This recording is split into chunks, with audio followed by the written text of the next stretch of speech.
નમસ્કાર વિદ્યાર્થી મિત્રો, એજ્યુટેકનો ચેનલમાં આપનું સ્વાગત છે। તારીખ 15/4/2026ના રોજ ધોરણ 8નું ગણિત વિષયનું વાર્ષિક પરીક્ષાનું પેપર છે। તો ધોરણ 8ના વિદ્યાર્થીઓ આ પેપરમાં સારા ગુણ મેળવી શકે તે હેતુથી આપણે ધોરણ 8ની ગણિત વિષયની એક મોડલ પેપર સોલ્યુશનની સિરીઝ શરૂ કરેલ છે, જેના અંતર્ગત આજે આપણે ગણિત વિષયનું પ્રેક્ટિસ માટેનું મોડલ પેપર નંબર 2 તેનું સોલ્યુશન જોવાનું છે। આ પેપર કુલ 80 ગુણનું છે, જેનો સમય 3 કલાક છે। વિદ્યાર્થી મિત્રો, આ પ્રેક્ટિસ પેપર વાર્ષિક પરીક્ષાની તૈયારી માટે ખૂબ જ ઉપયોગી નીવડશે। સૌથી પહેલો પ્રશ્ન છે 1A, જેની સૂચના છે સાચો વિકલ્પ પસંદ કરી લખો, દરેકનો 1 ગુણ। પ્રશ્ન 1A ની અંદર પહેલું છે જીએસટી હંમેશા શેના ઉપર ગણવામાં આવે છે? જવાબ છે વિકલ્પ સી, વેચાણ કિંમત। બીજો પ્રશ્ન છે ખાલી જગ્યા રૂપિયાનું 9% લેખે 4 વર્ષનું સાદું વ્યાજ 1440 રૂપિયા થાય। જવાબ છે વિકલ્પ સી, 4000। ત્રીજો પ્રશ્ન છે રૂપિયા 2400ના ડ્રેસ પર 288 રૂપિયા વળતર મળે છે, તો આ ડ્રેસ ઉપર ખાલી જગ્યા ટકા વળતર મળ્યું કહેવાય। જવાબ છે વિકલ્પ ડી, 12। ત્યાર પછી આગળ પ્રશ્ન 1B, જેની સૂચના છે માગ્યા મુજબ દાખલા ગણો, કોઈ પણ 3। પહેલો પ્રશ્ન છે એક જોડી બૂટ જેની છાપેલી કિંમત 750 રૂપિયા છે, એક દુકાનદાર 20% વળતર આપે છે, તો નીચે વસ્તુઓના વેચાણ કિંમત શું હશે? તો અહીં જવાબ છે વેચાણ કિંમત 600 રૂપિયા। વિદ્યાર્થી મિત્રો, અહીં પ્રશ્નનો ડાયરેક્ટ જવાબ આપેલો છે, તમારે ગણતરી જાતે કરવાની છે અને તમારી તૈયારી વધુ મજબૂત કરવાની છે। બીજો પ્રશ્ન છે 15,000નું 5% પ્રતિ વર્ષ વ્યાજ લેખે 2 વર્ષનું વ્યાજ અને વ્યાજ મુદ્દલ શોધો। તો વ્યાજ છે 1500 રૂપિયા અને વ્યાજ મુદ્દલ છે 16,500 રૂપિયા। ત્રીજો પ્રશ્ન છે એક એલઈડી ટીવીની ખરીદીમાં 12% જીએસટી લાગે છે અને 6,720 રૂપિયામાં મળે છે, તો જીએસટી પહેલાંની ટીવીની કિંમત કેટલી હશે? તો જીએસટી પહેલાંની ટીવીની કિંમત 6,000 રૂપિયા હશે। ચોથો પ્રશ્ન ગણતરી કરીને જવાબ આપો। ફોરમ 10,000 રૂપિયા, આર બરાબર 9%ના ચક્રવૃદ્ધિ વ્યાજે 2 વર્ષ માટે લાવે છે અને ફાલ્ગુન તેટલી જ રકમ તેટલી જ મુદત માટે 10%ના સાદા વ્યાજે લાવે છે, તો કોણ કેટલું વધુ વ્યાજ ચૂકવશે? તો અહીં જવાબ છે ફાલ્ગુન 119 રૂપિયા વધુ વ્યાજ ચૂકવશે। પ્રશ્ન 2A, જેની સૂચના છે નીચેની બહુપદીના ગુણાકાર કરો, કોઈ પણ 4। જેમાં પહેલું છે 3/2 x² y plus y² x ગુણ્યા 2 x² y minus 1/2 y² x નો ગુણાકાર શોધો। તો અહીં તેનો જવાબ લખેલો છે 3x4 y² વત્તા 1/2 y³ x³ વત્તા y4 x²। ત્યાર પછી બીજું છે ગુણાકાર કરો, પહેલા કૌંસમાં છે x³ વત્તા 2, બીજા કૌંસમાં છે y² ઓછા 3, તો એનો જવાબ છે x³ y² ઓછા 3x³ વત્તા 2y² ઓછા 6। ત્રીજું છે ગુણાકાર કરો, પહેલા કૌંસમાં છે 2x² વત્તા 3, બીજા કૌંસમાં x² માઇનસ 2x વત્તા 4, તો એનો જવાબ છે અહીં 2x4 માઇનસ 4x³ વત્તા 11x² ઓછા 6x વત્તા 12। ત્યાર પછી છે ગુણાકાર કરો, પહેલા કૌંસમાં છે 3x² ઓછા x વત્તા 2, બીજા કૌંસમાં છે x² વત્તા 4x વત્તા 1, તેનો અહીં ફાઇનલ જવાબ લખેલો છે 3x4 વત્તા 11x³ વત્તા x² વત્તા 7x વત્તા 2। વિદ્યાર્થી મિત્રો, આ દરેક બહુપદીના ગુણાકાર જે છે તે તમારે જાતે કરવાના છે। આગળ છે ત્યાર પછી પાંચમું ગુણાકાર કરો, પહેલા કૌંસમાં છે 4x² ઓછા x વત્તા 2, બીજા કૌંસમાં x² વત્તા 3x વત્તા 5, તો જવાબ છે 4x4 વત્તા 11x³ વત્તા 19x² વત્તા x વત્તા 10। ત્યાર પછી આગળ પ્રશ્ન 2B, જેની સૂચના છે સાદું રૂપ આપો, કોઈ પણ 1। જેમાં પહેલું છે સાદું રૂપ આપો, પહેલા કૌંસમાં છે 0.5x ઓછા 3y, બીજા કૌંસમાં 0.1x વત્તા 2y વત્તા 1, કૌંસની બહાર છે માઇનસ 2.5x વત્તા 10y, તો તેનો જવાબ છે 0.05x² વત્તા 0.3xy minus 2x minus 6y² વત્તા 7y। ત્યાર પછી બીજું છે a પ્લસ બી પહેલા કૌંસમાં, બીજા કૌંસમાં છે 2a માઇનસ 3b વત્તા c માઇનસ ત્રીજા કૌંસમાં છે 2a માઇનસ 3b કૌંસની બહાર આપેલું છે c, એનું સાદું રૂપ આપવાનું છે. તો વિદ્યાર્થી મિત્રો બીજા દાખલાની ગણતરી અહીં આપેલી છે. આ સાદું રૂપ તમારે જોઈ અને આ મુજબ લખવાનું છે. તમે તમારી સમજ મુજબ જાતે આ દાખલા ગણી શકો છો અને તમારી તૈયારી વધુ મજબૂત કરી શકો છો. આગળ છે ત્યાર પછી પ્રશ્ન નંબર 3, જેની સૂચના છે નીચેના ચતુષ્કોણનું ક્ષેત્રફળ શોધો, દરેકના 2 ગુણ. જેમાં પહેલો પ્રશ્ન છે આકૃતિમાં રહેલા ચતુષ્કોણનું ક્ષેત્રફળ શોધો. તો આ સમબાજુ ચતુષ્કોણ છે જેનું ક્ષેત્રફળ શોધવાનું છે. તો અહીં જવાબ છે 28 સેન્ટીમીટર વર્ગ, એટલે કે જે આપેલ ચતુષ્કોણ ABCD છે તેનું ક્ષેત્રફળ છે 28 સેન્ટીમીટર વર્ગ. બીજું છે એક સમબાજુ ચતુષ્કોણના 2 વિકર્ણોના માપ 25 સેમી અને 20 સેમી છે. તો આ સમબાજુ ચતુષ્કોણનું ક્ષેત્રફળ શોધો. તો તેનો જવાબ અહીં લખેલો છે 250 સેન્ટીમીટર વર્ગ. ત્યાર પછી આગળ પ્રશ્ન 4a, જેની સૂચના છે નીચેના જોડકા જોડો. પહેલું છે નળાકારનું ઘનફળ, તો એની સામું આવશે ચોથું પાયર વર્ગ h.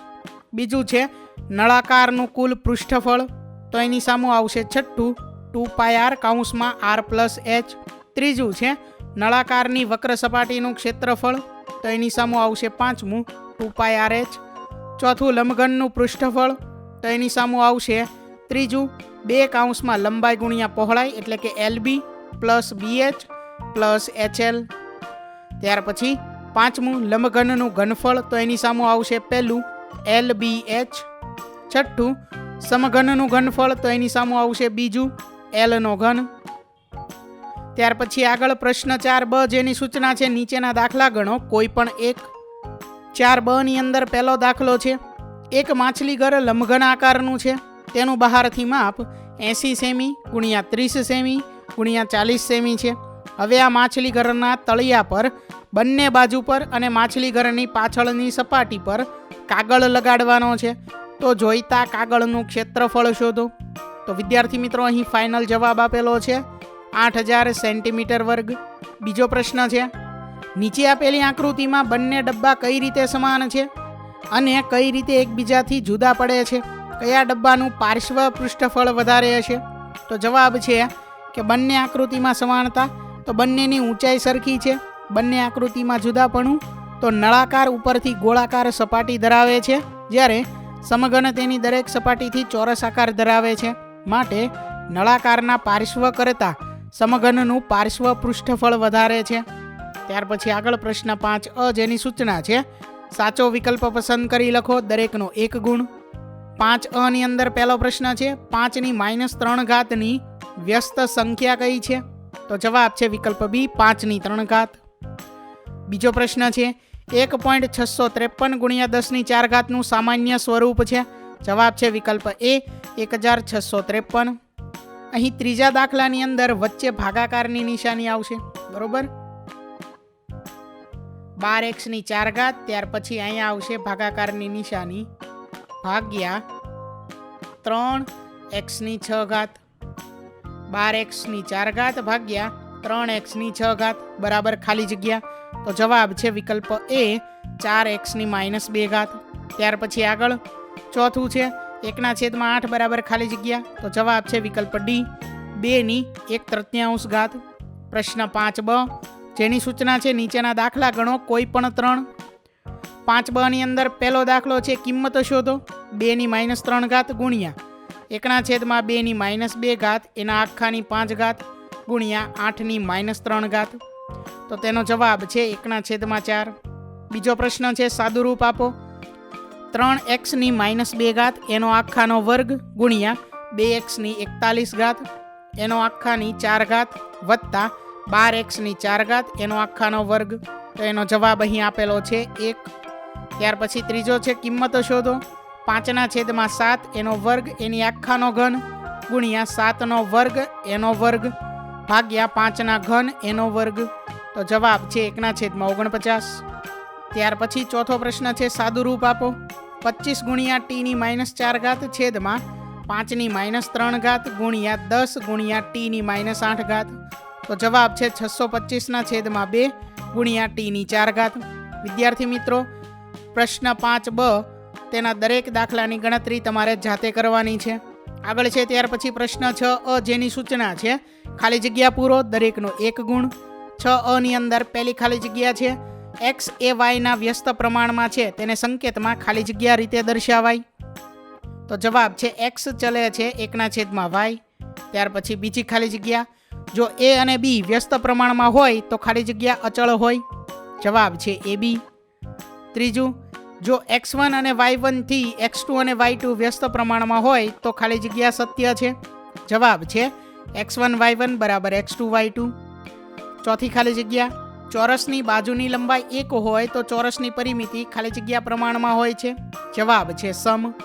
ત્યાર પછી આગળ પ્રશ્ન 6B જેની સૂચના છે નીચેના દાખલા ગણો. 6B ની અંદર પહેલું છે 12 માણસો એક મકાનનું રંગકામ 5 દિવસમાં પૂરું કરે છે. તો પહેલો પ્રશ્ન છે તેમાં 2 માણસો ઓછા હોય તો તે કામ કેટલા દિવસમાં પૂર્ણ થશે? તો તેનો જવાબ છે કે 2 માણસો ઓછા હોય એટલે કે 2 માણસો ઘટતા 6 દિવસમાં કામ પૂર્ણ થાય. બીજો પ્રશ્ન, જો એક જ દિવસમાં રંગકામ પૂર્ણ કરવું હોય તો કેટલા માણસો જોઈએ? તો જવાબ છે કે 1 દિવસમાં કામ પૂર્ણ કરવા માટે 60 માણસોની જરૂર પડે. ત્યાર પછી બીજો પ્રશ્ન છે કે એક રોડ બનાવવામાં 39 મશીન કામે લગાડાય તો 12 દિવસમાં કામ પૂરું થાય છે.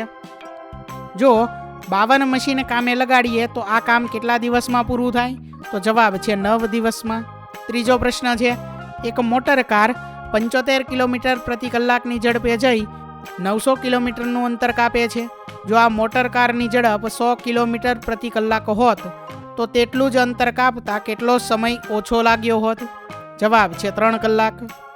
પ્રશ્ન 7A જેની સૂચના છે માગ્યા મુજબ જવાબ આપો કોઈ પણ 3. જેમાં પહેલો પ્રશ્ન છે ભાગાકાર કરો. 12y + 36 ભાગ્યા 6. તો જવાબ છે 2y + 6. બીજું 15ab² c બરાબર ખાલી જગ્યાઓ આપેલી છે.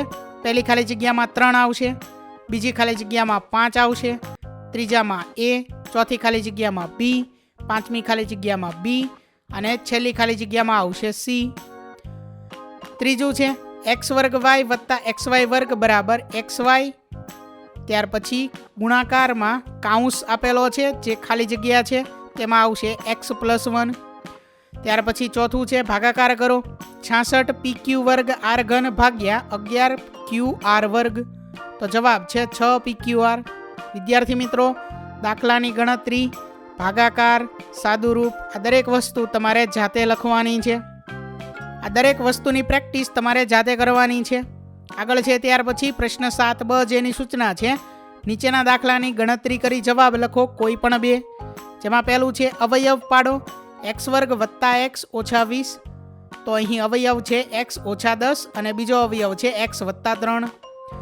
ત્યાર પછી બીજું છે 9x² - a² - 2ab - b².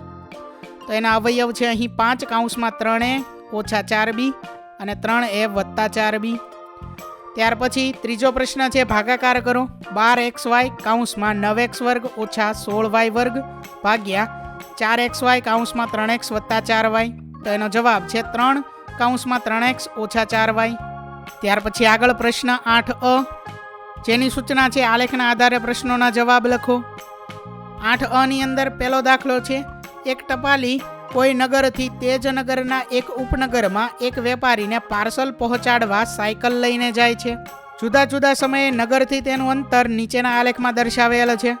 અલગ અલગ પ્રશ્ન આપેલા છે જેમાંથી એ પ્રશ્ન છે x અક્ષ પર સમય દર્શાવવા માટે શું પ્રમાણમાં લેવામાં આવ્યું છે? પ્રશ્ન b ટપાલીએ આ મુસાફરી માટે કેટલો સમય લીધો છે? સૌથી પહેલાં જોઈએ એ પ્રશ્નનો જવાબ કે x અક્ષ પર સમય દર્શાવવા માટે 4 એકમ બરાબર 1 કલાકનું પ્રમાણમાપ લેવામાં આવ્યું છે. પ્રશ્ન બીનો જવાબ કે ટપાલીએ આ મુસાફરી માટે 3 કલાક અને 30 મિનિટ જેટલો સમય લીધો છે. ત્યાર પછી પ્રશ્ન સી છે નગરથી વેપારીનું સ્થળ કેટલું દૂર છે? તો તેનો જવાબ છે કે નગરથી વેપારીનું સ્થળ 22 કિલોમીટર દૂર છે. પ્રશ્ન ડી શું ટપાલી તેના માર્ગમાં ક્યાંય થોભ્યો હતો? વિગતે જણાવો. તો જવાબ છે કે હા, તે સવારના 10 થી 12ના સમયગાળામાં થોભ્યો હતો. પ્રશ્ન ઈ કયા સમયગાળામાં તેને સૌથી ઝડપી સવારી કરી? તો જવાબ છે કે સવારે 8 થી 9 વાગ્યાના સમયગાળામાં તેણે સૌથી ઝડપી સવારી કરી? પ્રશ્ન 8બ, જેની સૂચના છે યોગ્ય પ્રમાણમાં આલેખ દોરો. 8બ ની અંદર પહેલો પ્રશ્ન છે કે નીચેનું કોષ્ટક પેટ્રોલના જથ્થા અનુસાર તેની કિંમત દર્શાવે છે. માહિતી દર્શાવતો લંબ આલેખ તૈયાર કરો. અહીં કોષ્ટક આપેલું છે, જે કોષ્ટકના આધારે આલેખ દોરવાનો છે. આ લંબાલેખ માટેનું પ્રમાણમાપ આપેલું છે. વાય અક્ષ પર 1 સેમી બરાબર 200. અહીં તેનો જવાબ લખેલો છે 840 રૂપિયા 16 લીટર. વિદ્યાર્થી મિત્રો, લંબાલેખ તમારે જાતે દોરવાનો છે. તો અહીં ધોરણ 8નું ગણિત વિષયનું વાર્ષિક પરીક્ષા માટેનું પ્રેક્ટિસ માટેનું મોડલ પેપર નંબર 2 તેનું સોલ્યુશન પૂર્ણ થાય છે. વિદ્યાર્થી મિત્રો, આપેલા વિડીયોની જો તમારે પીડીએફની જરૂર હોય તો તમે આપણી એપ્લિકેશન સ્માર્ટ સાથી પરથી મેળવી શકશો. વિદ્યાર્થી મિત્રો, આપણી એપ્લિકેશન સ્માર્ટ સાથી પ્લે સ્ટોરમાં આવી ગઈ છે, જેની અંદર તમે બધા વિભાગ જોઈ શકો છો. તેની અંદર વિવિધ ધોરણ છે. ધોરણ ઉપર ક્લિક કરતાં વિવિધ વિષય ખુલશે. વિષય ઉપર ક્લિક કરતાં તેની અંદર આવતા પાઠ ખુલશે. તેની અંદરથી તમે પાઠ્યપુસ્તક પણ ડાઉનલોડ કરી શકો છો. તેની અંદર આપેલા પાઠમાં ક્લિક કરતાં તમે પાઠની પીડીએફ, સ્વાધ્યાયની પીડીએફ, સ્વાધ્યાયન પોથીની પીડીએફ, પાઠના વિવિધ વિડીયોઝ, સ્વાધ્યાયના વિડીયોઝ, સ્વાધ્યાયન પોથીના વિડીયોઝ બધું જોઈ શકો છો અને ડાઉનલોડ પણ માત્ર એક ક્લિકમાં કરી શકો છો. વિદ્યાર્થી મિત્રો, આપણી એપને સપોર્ટ કરજો, ડાઉનલોડ કરજો. થેન્ક યુ દોસ્તો. એજ્યુકટેકનો ચેનલ તરફથી વિડીયો નિહાળવા બદલ આપનો આભાર. આવા બીજા વિડીયોઝ નિહાળવા માટે અમારી યુટ્યુબ ચેનલ એજ્યુકટેકનો અત્યારે જ સબસ્ક્રાઇબ કરો. આભાર દોસ્તો.